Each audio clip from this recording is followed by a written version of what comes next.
Camat Palihapitiya mungkin tidak banyak yang mengenal namanya, apalagi julukannya. Charlie Foxtrot, daredevil entrepreneur pengusaha gila. Namanya saat ini sangat dihormati, salah satunya dia menemukan sebuah rumus psikologi sosial, yaitu tentang keinginan manusia untuk eksis terkoneksi, yang menyentuh hak dasar manusia, bahwa semua manusia diciptakan sama haknya. Rumus ini merusak tatanan baku dunia sosial media. Sewaktu dirinya mempresentasikan idenya, maka seorang pemimpin visioner seperti Mark Zuckerberg pun bersedia merombak ulang Facebook. Inilah yang terjadi di tahun 2008.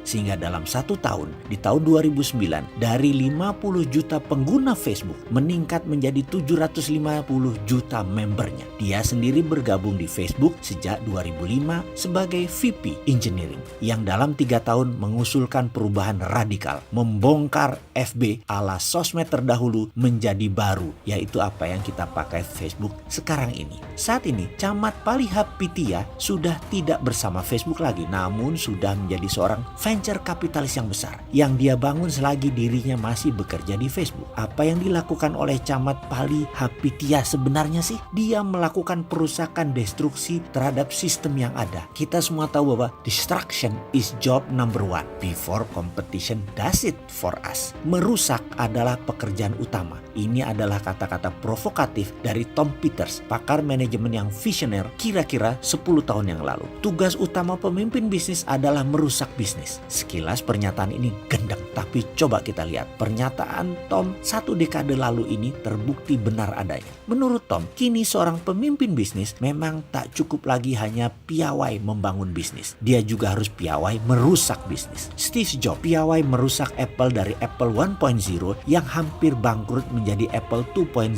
yang gagah perkasa dengan iPod, iPhone, atau App Store-nya. Di Indonesia, kita punya Ignatius Jonan yang piawai merusak KAI 1.0 yang lelet menjadi KAI 2.0 yang gesit. Helmi Yahya merusak TVRI 1.0 yang kuno dan tidak menarik dalam hanya 2 tahun menjadi naik 300 share ratingnya seperti saat ini, TVRI 2.0. Sebaliknya, perusahaan-perusahaan yang dulu hebat seperti Kodak, GM, General Motor, Nokia, Sony terus-menerus babak belur mengalami kemunduran karena tidak kunjung menemukan CEO yang mampu merusak fondasi model bisnis yang kini sudah tidak relevan lagi. Karena itu seorang CDO, Chief Destruction Officer, kini adalah sosok paling diburu perusahaan-perusahaan seantero jagat raya. Yang sering kita dengar selama ini tentunya CEO, Chief Executive Officer, Chief Financial Officer, Chief Operating Officer, Chief Marketing Officer. Tapi kini ada bintang baru lagi yang namanya Chief Destruction Officer. Ini bidang langka, bidang yang hanya dimiliki beberapa orang saja di dunia ini. Di Indonesia mungkin hanya 3 orang saja yang telah membuktikan kepiawaiannya, seperti Pak Dahlan Iskan, Pak Jonan, dan Pak Helmi Yahya. Kembali ke destruksi perusak. Dari arti harafiahnya saja sangat aneh dan gak nyambung. Destruction artinya perusakan atau penghancuran. Jadi kalau CEO bertugas mengelola seluruh strategi dan operation perusahaan, CFO mengelola keuangan perusahaan, CMO membangun strategi pemasaran, lah CDO ini tugasnya menghancurkan perusahaan.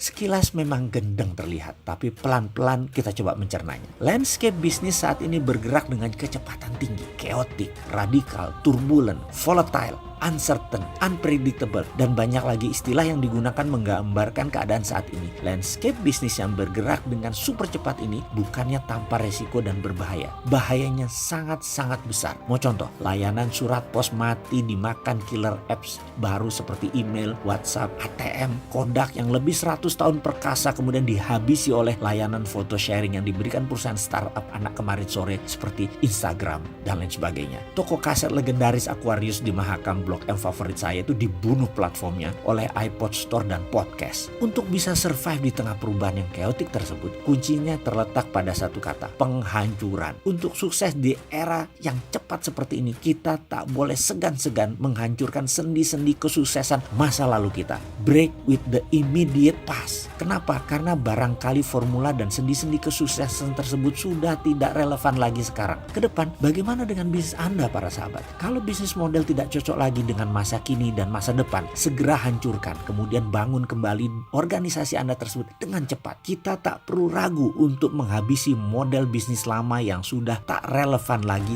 dengan yang lebih baru, dengan yang lebih fresh. Kita harus segera, kapanpun kita harus siap dan tak segan-segan melakukan creative destruction, penghancuran secara kreatif. Saya ulangi sekali lagi, hancurkan model bisnis lama yang tidak relevan lagi sekarang. Kita semua tahu efek virus corona dan perang dagang berkepanjangan Amerika-China, Indonesia bisa masuk ekonomi sulit dari sekarang sampai ke depannya. Ini bisa kapanpun datang dan terus mengintai merugikan bisnis kita tanpa sinyal, tanpa pemberitahuan. Maka creative destruction harus menjadi keseharian operasi perusahaan kita, organisasi kita, tim kita, sistem yang kita bangun, budaya perusahaan kita haruslah memiliki kapasitas dan kepiawaian untuk melakukan creative disruption. Sahabat semua, sehubungan dengan hal itu, bagaimana kalau kita melakukan terobosan sekarang? Kita ambil peluang ini sekarang. Kita harus kuasai ekonomi dan bisnis di masa krisis ini sekarang. Sekali lagi, waktunya adalah sekarang. Bagaimana kalau kita bersama-sama bergabung dengan jagonya transformasi bisnis ini untuk meledakkan bisnis Anda meningkat 300%? Setuju?